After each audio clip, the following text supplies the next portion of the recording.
80 शब्द प्रति minute dictation start करते हैं 5 सेकेंड बाद।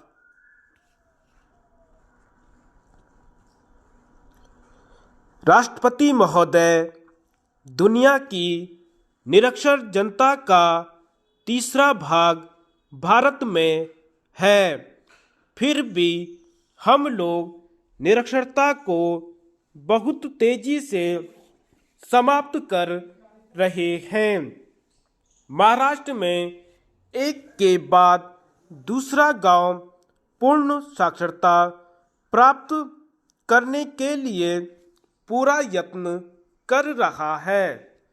माता पिता अपने बच्चों से पढ़ना लिखना सीख रहे हैं ताकि उनके गांव की इज्जत बढ़े। मद्रास में लोगों ने अपने स्कूलों का सुधार करने का बीड़ा उठा लिया है। उन्होंने 10 करोड़ से भी अधिक रुपया इस काम के लिए दिया है। यह सरकार द्वारा अपने स्कूलों पर खर्च की जाने वाली राशि से भी ज़्यादा है। पंजाब में छोटे छोटे कारखाने खराद पर पंप बना रहे हैं। इससे देहातों में क्रांति मच गई है। भारत में दिखने वाले विरोधाभास और संघर्ष अनेक हैं। हमने अनेक दिल तोड़ने वाले धक्के भी सहे हैं, फिर भी परिवर्तन के परिमाण स्पष्ट हैं और निरंतर बढ़ रहे हैं।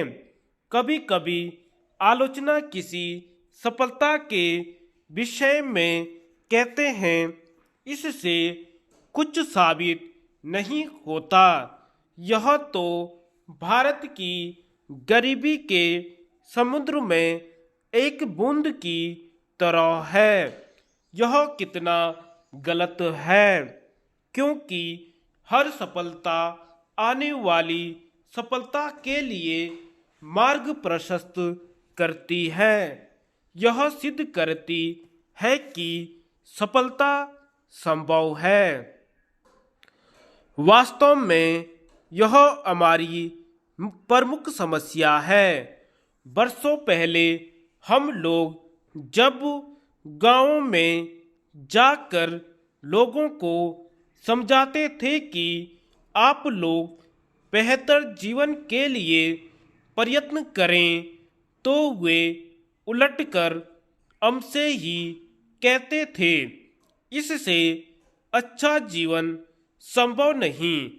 ईश्वर की यही इच्छा है, यही हमारे भाग्य में लिखा है और इसी को हमें भोगना है। आज एक भी आदमी ऐसा नहीं कहता।